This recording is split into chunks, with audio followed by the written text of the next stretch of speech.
오늘 신명기에 말씀해 보니까 못 본 채 하지 말고 도와주라 하는 그런 내용입니다.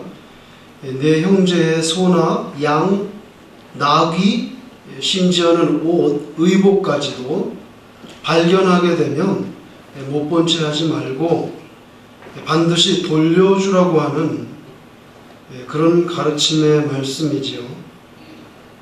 소나 나귀가 길에 넘어져 있는 것을 보면 그냥 지나치지 말고 반드시 형제를 도와서 일으켜 주라고 가르쳐 주고 있습니다.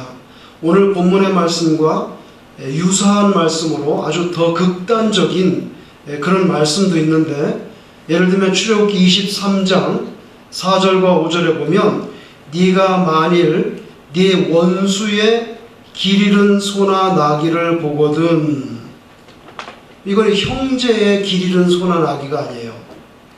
원수입니다. 원수의 길 잃은 소나 나귀를 보거든 반드시 그 사람에게로 돌릴지며, 네가 만일 너를 미워하는 자의 나귀가 짐을 싣고 엎드러짐을 보거든 그것을 버려두지 말고 그것을 도와 그 짐을 부릴지니라. 형제의 소나 양만이 아니고요, 성경에 보면 원수의 소나 나귀 혹은 너를 미워하는 자의 나귀까지도 도와주고 또 길 잃었으면 주인에게 돌려주라는 그런 말씀입니다. 오늘 신명기 22장 1절에서 4절 말씀은 우리가 두 가지 측면에서 이해할 수 있는데요. 첫째로는 실제로 우리 일상적인 생활 속에서 남의 소유에 대해서 존중해야 된다 하는 그 말씀이고요. 이것은 수평적인 차원의 이해입니다. 두 번째는 이 말씀을 우리가 하나님과 우리 인생 사이의 관계성, 즉 수직적인 문맥에서 이해하는 관점인데, 이런 경우에는 길을 잃고 헤매고 있는 소나 양, 나귀는 그 주인에게로 돌려줘야 되는 것처럼 길 잃은 영혼들을 우리가 못 본 척하고 지나가지 않고 하나님 아버지께로 돌려드려야 된다는 그런 영적인 사명이 있다는 것을 우리에게 깨닫게 해주는 그런 본문이에요.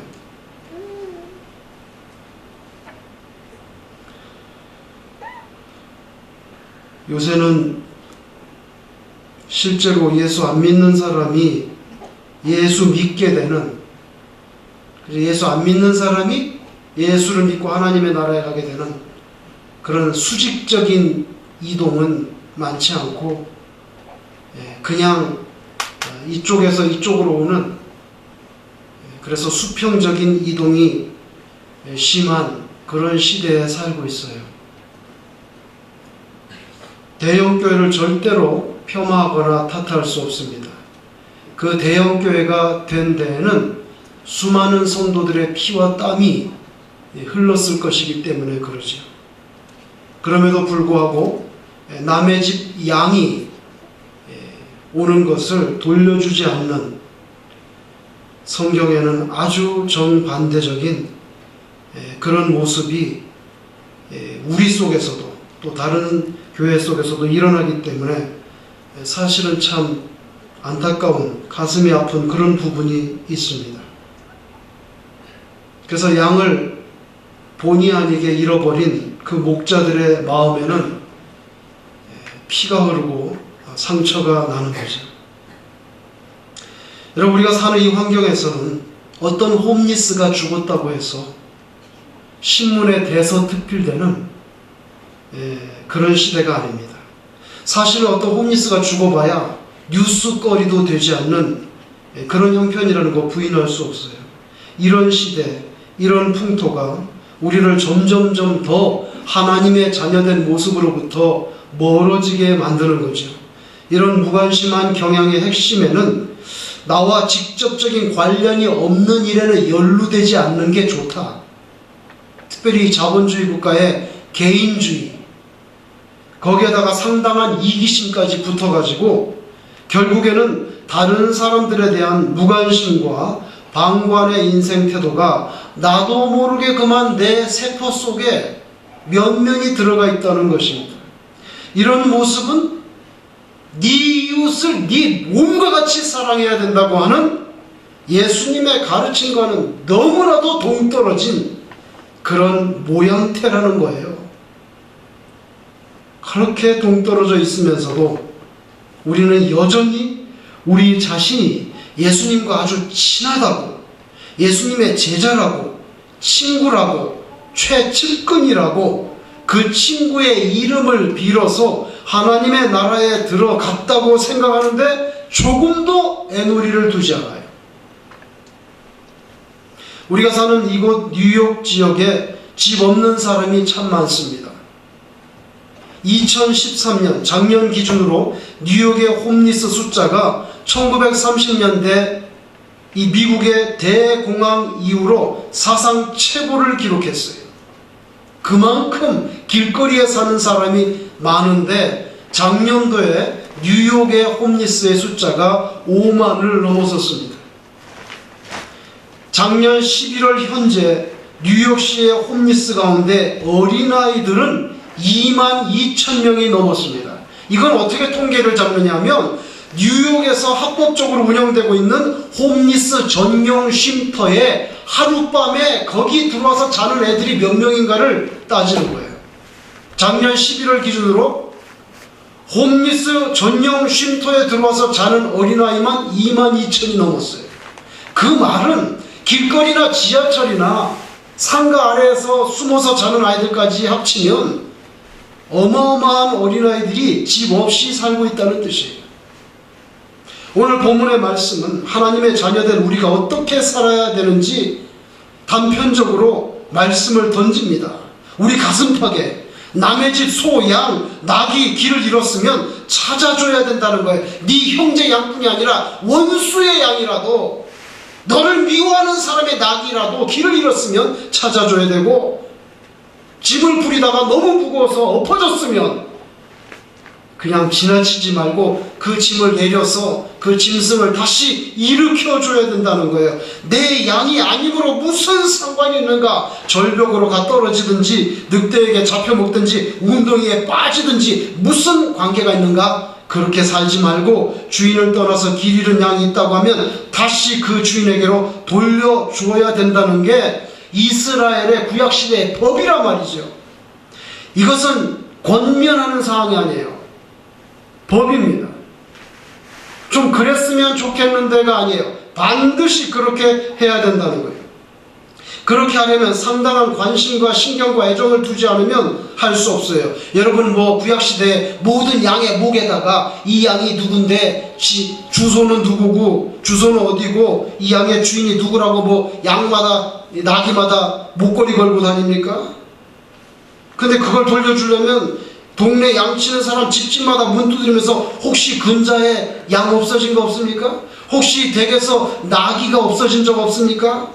이 적극적으로 수소문하고 다녀야만 돌려줄 수 있는 거예요. 누가 이런 귀찮은 짓을 하겠냐 말이죠. 작년 2013년에 한국에서는요, 경희대 교수 7명하고 중앙일보사하고 공동으로 2013년 6월부터 서울 경기 지역의 중학생들을 대상으로 인성조사를 한 결과가 있는데, 그 방법은 10,000원짜리를 중학생들 다니는 학교 그 길에다가 뿌리는 거예요. 그리고 나서 반응을 살펴보는 거죠. 인성조사 대상 중학생의 41.8%가 길에서 돈을 주어도 주인을 찾아주지 않겠다고 응답했어요. 그 답은 이렇습니다. 나도 잃어버리면 못 찾는데 왜 내가 찾아줘야 됩니까? 주운 사람이 임자죠. 누가 주어도 갖게 될 돈이지 않습니까? 이런 대답이 나왔어요. 그리고 그 중학생들이 어른들이 자기들 보고 모범적인 롤 모델을 찾으라고 하는데 사실 우리들은 정말 닮고 싶은 인물이 없다고요. 이런 대답이 나왔어요. 이것은 대한민국의 미래에 대해서 굉장히 암담한 현실을 보여주는 단면입니다. 그 결과가 밝혀질 비슷한 시기에 2013년 9월 14일 날 보스턴의 한 쇼핑몰에서 현금 2,400불, 여행자 수표 4만 불이 든 가방을 발견했는데 50대의 남루한 복장의 홈리스가 그를 발견해서 갈등도 하지 않고 바로 경찰에게 신고한 그런 일이 있었어요. 가방의 주인은 중국 유학생이었어요. 이렇게 신고한 사람은 뜻밖의 홈리스였어요. 글렌 제임스라고 하는 이 홈리스는요, 법원에서 13년 동안 클락으로 일하다가 2005년에 해고돼 가지고 8년째 노숙 생활하는 사람이었어요. 여러분, 홈리스 가운데 대학 교수도 있어요. 나 만나봤어요. 미국에는요, 아주 부자가 아니면 저축이 불가능해요. 그저 몇 달만 직장을 잃어버리면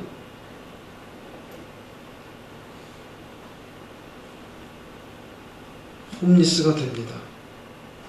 대학 교수도 홈리스가 되고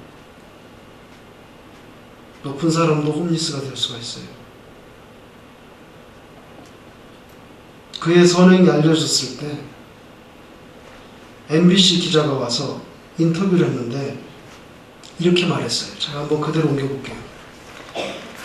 I noticed a lot of $100 bills and I said, oh my goodness, this has to get back to its rightful owner.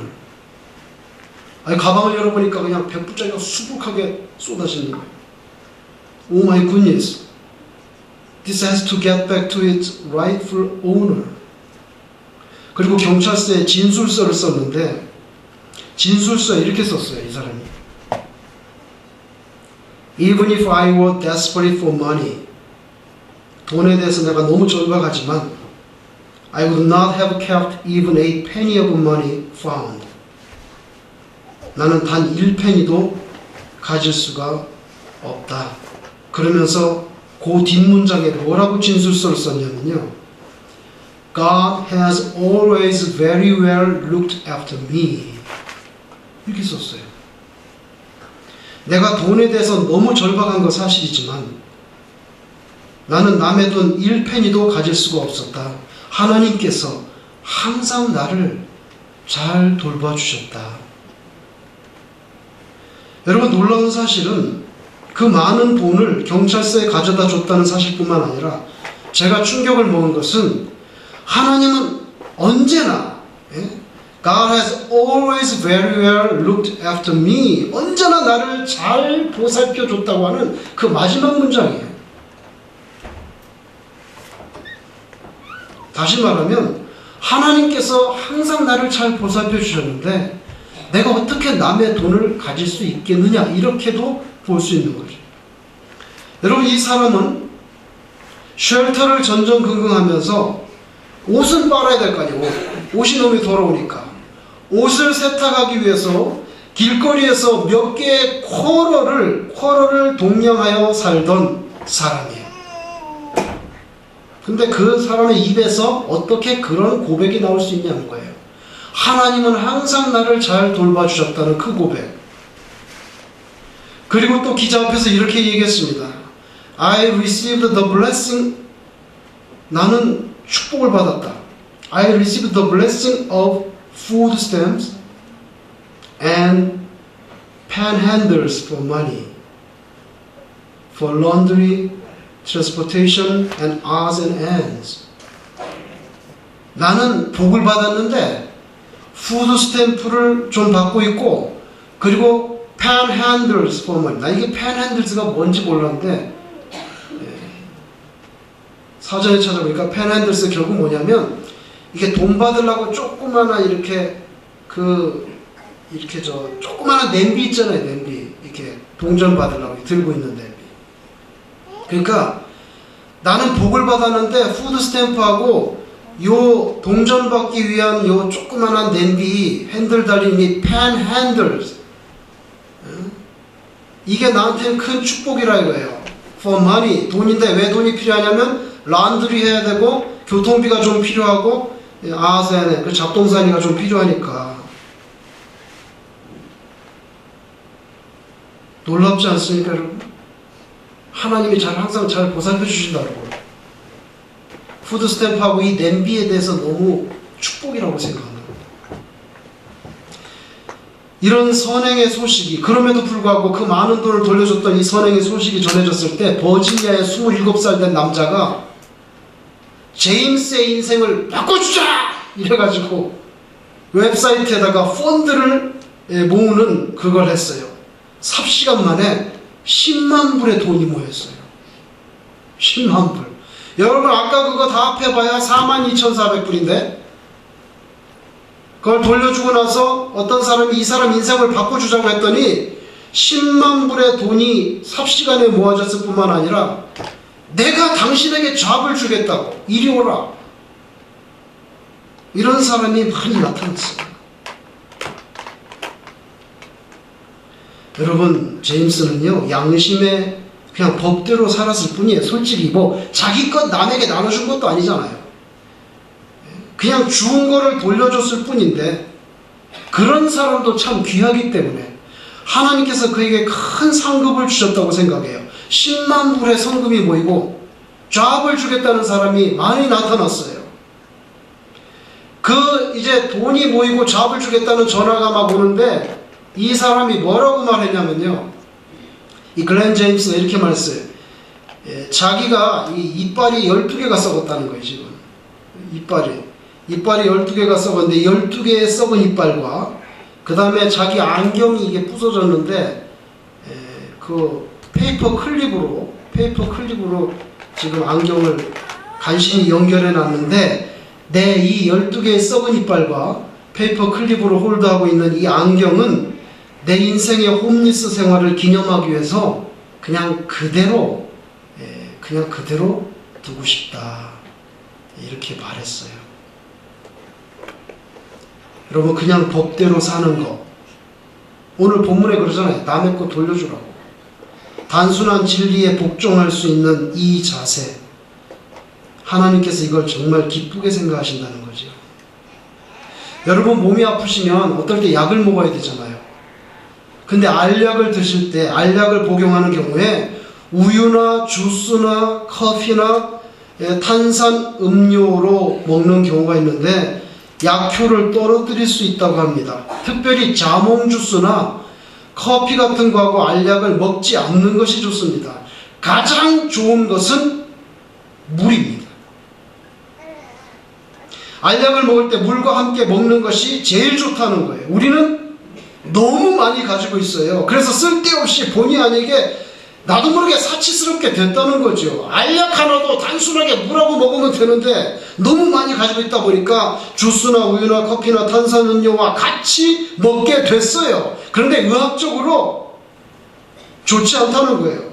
가급적이면 하나님이 원래 주신 대로 그냥 소박하게 먹는 게 좋습니다. 너무 트릭 부리지 말고 욕심내지 말고, 그러면 하나님께서 우리 인생에 축복해 주신 자들을 법대로 살면, 오늘 본문 말씀에 대해서 어쩌면 가장 충실하게 살았던 한 사람이 바로 이 글렌 제임스라고 하는 사람일 거예요. 그는 하나님을 원망하지 않았어요. 약간의 푸드스탬프 받는 거하고 동전을 컬렉트할 수 있는 펜핸들이 자기에게 블레싱이라고 그렇게 표현할 수 있는 사람이었어요. 이제 그에게 안식처와 잡이 주어졌어요. 여러분 우리는 비교적 대단히 풍요한 형편에서 살아가고 있습니다. 그러다 보니까 소비 문화에 너무 익숙해져 있는 거예요. 근데 여러분 소비 문화라는 것은 결국 인간 내면의 욕심에 불을 지르잖아요. 그래서 뭐 명절 때 무슨 블랙 프라이데이 무슨 데이 하면 그걸 사려고 그냥 줄을 서가지고 밤새도록 기다리는 것만 하면 좋은데, 그냥 얼마 전에도 그랬잖아요. 서로 총을 쏴가지고 서로 먼저 가지려고. 이 풍요로운 자본주의 국가에서 그 테레비 먼저 하나 가지려고 1년에 꼭 그렇게 총 쏴서 죽는 게 있어요. 그러니까 여러분도 무슨 블랙 프라이데이 이런 데 가가지고 줄 서 있다가 문 딱 열면 여기 딱 해가지고 막 들어가서 찝어야 되잖아요. 먼저 조심하세요. 총 가진 사람이 많아요. 조심해야 돼요. 그거 다 사실은 우리의 욕심이 많죠.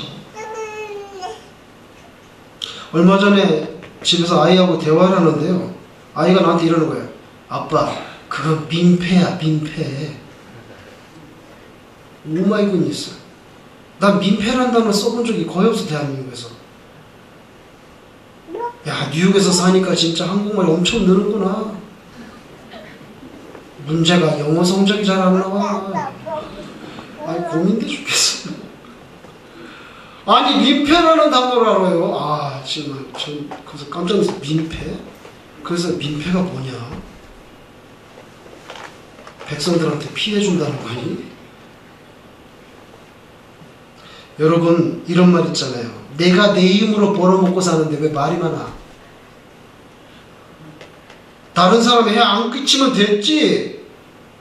내가 다른 사람에게 민폐 안 끼치면 됐지. 왜 간섭하고 말이 많아?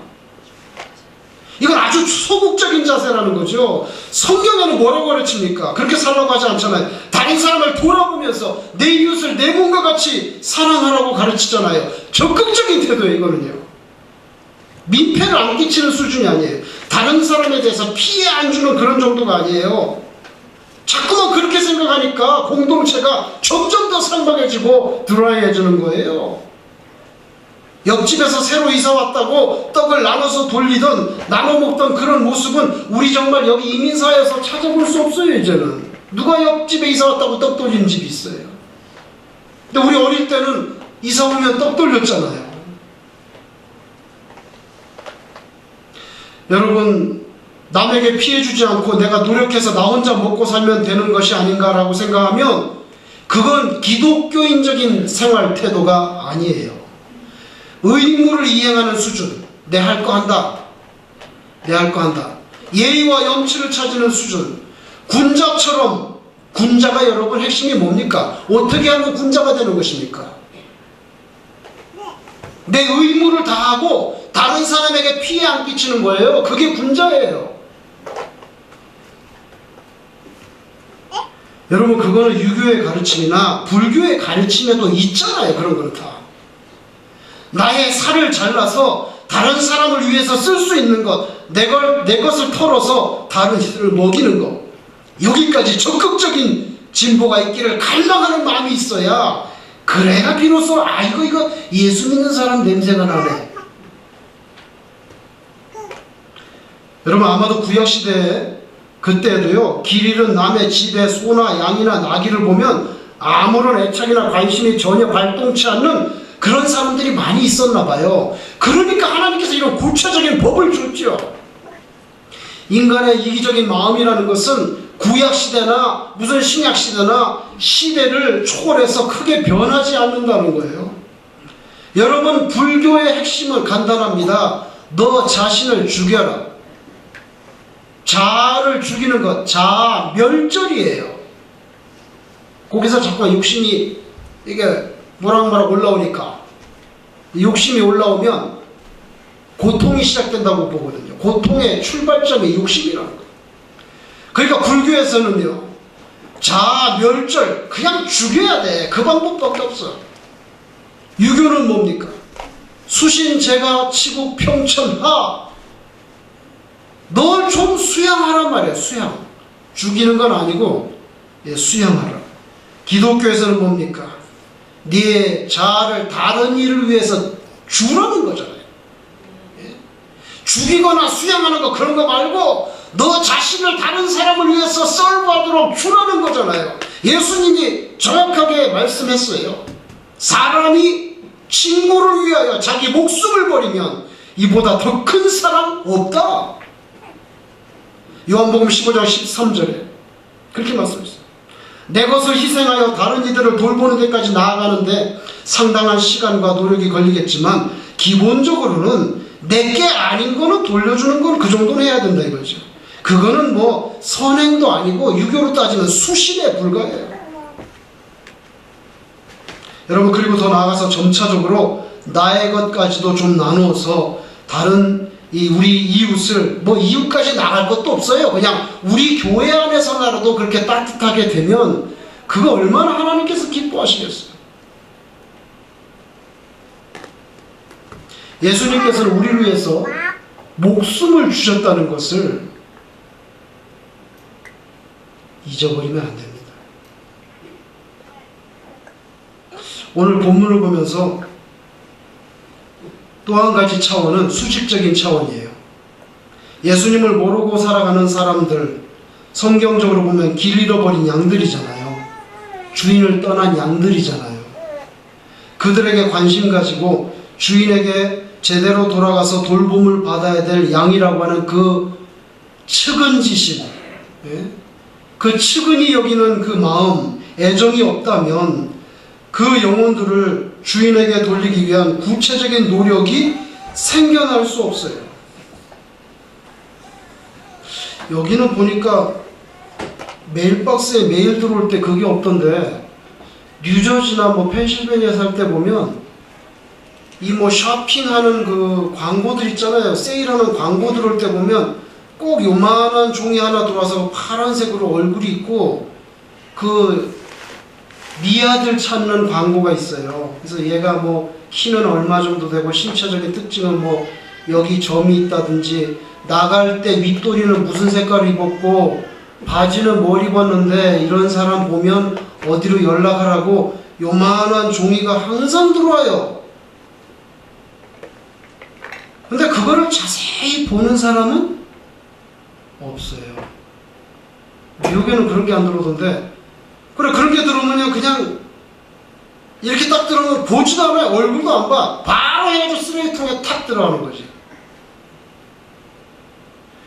그 실종된 아이의 부모는 그 마음이 너무 뜨겁고 혹시라도 누가 광고 보고 전화라도 한 통 주지 않으려나 이런 생각으로 그걸 보내지만, 그걸 보는 우리들은 그냥 바로 항해를 이렇게 해가지고 그냥 전단지, 그 광고 전단지하고 바로 쓰레기통으로 들어가잖아요.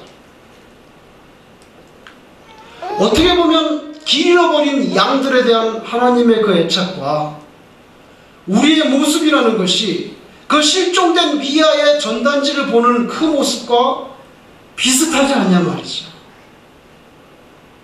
우리는 사실 극단적인 그런 관심이 없잖아요.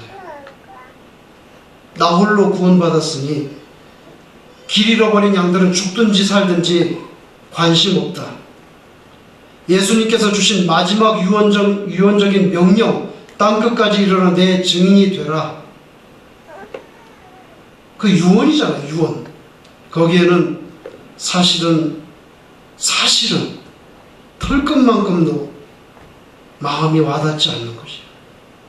그러면서 우리 예수님의 영원한 나라, 천국, 그 기업만 상속하려고 하는 무정하고 무자비하고 이기적인 그런 모습이 아닌가. 이런 모습은 양 99마리 다 잘 있어도 한 마리 양 잃어버린 목자가 그것을 찾기 위해서 산과 들을 온종일 헤매고 다닌다고 하는 예수님의 그 비유의 말씀과는 너무나도 다른 생각으로, 너무나 다른 거예요. 너무나 그렇게 살아가지 않는 거죠. 우리의 스승 예수님은 동쪽으로 가라고 하는데 굳이 정반대로 서쪽으로 가면서 스승님 존경합니다, 예수님 사랑합니다, 그렇게 말할 수 있겠는가? 정말 존경하고 사랑한다면 같은 방향으로 같이 걸어가야 되는 거죠. 하나님과 예수님과 같이 코드를 맞춰야 되는 거죠. 도대체 삼위일체 하나님께서 우리 한 사람 한 사람에게 구체적으로 바라는 게 있다면 그 뜸이 무엇일까? 영원한 생명, 예수 그리스도의 십자가와 부활에 대해서 전혀 모르고 그저 육신의 삶만 유지하다가 떠나는 불쌍한 영혼들, 그 잃어버린 양들을 되찾고자 하는 그 간절한 애착이 아니시겠는가? 우리 하나님을 아버지라고 부르고 예수님의 제자라고 하면서 아버지와 스승의 관심에는 무관심한 사람으로 살아간다면 이율배반이 아니겠는가? 우리의 수평적인 삶 속에서도 법을 지키라고 오늘 가르쳐 줍니다. 여러분, 남의 잃어버린 양을 보면 제임스처럼 돌려줘야 되는 거죠. 결국 법대로 산다고 하는 것은 내 자신의 인격 속에서 당연히 다른 사람들을 향해서 베풀어줘야 될 자비심을 거두지 않는다고 하는 그 뜻이에요. 그리고 수직적인 관계로 들여다보면 예수님을 모르는 우리 주변의 모든 사람들은 길 잃어버린 양이고 예비 신자입니다. 원래 주인에게로 하나님께로 돌아가야 돼요. 그 영혼을 위해서 부단히 기도하고 그리고 구체적으로 그들의 손을 끌어주고 입을 열어서 교회에 같이 가시죠. 예수님을 한번 믿어보세요. 말해주고 그분들의 마음을 주님께로 연결해주는 그 마음이 뜨거워야 된다는 거죠. 여러분, 우리가 다 하나님의 나라로 갑니다. 우리 인생을 수레로 비유한다면 하나님의 나라라고 하는 수레의 양쪽 큰 바퀴가 있는데 그 한쪽 바퀴는 믿음이에요. 예수님의 십자가 사건과 부활을 믿는 믿음, 그 믿음이 있다는 표현이 길 잃어버린 양들에 대한 애착과 측은지심으로 나타나야만 이 바퀴가 고장난 바퀴가 아니라는 걸 알 수가 있어요. 이쪽 한쪽 바퀴는 뭡니까? 하나님께서 우리에게 요구하시는 선한 양심이에요. 그래서 믿음과 선한 양심이라고 하는 두 바퀴가 제대로 잘 굴러가야 마침내 하나님의 나라로 가게 되는 줄로 믿습니다. 저와 여러분들의 마음이 예수님의 마음과 동일한 마음이 되기를 주님의 이름으로 축원합니다.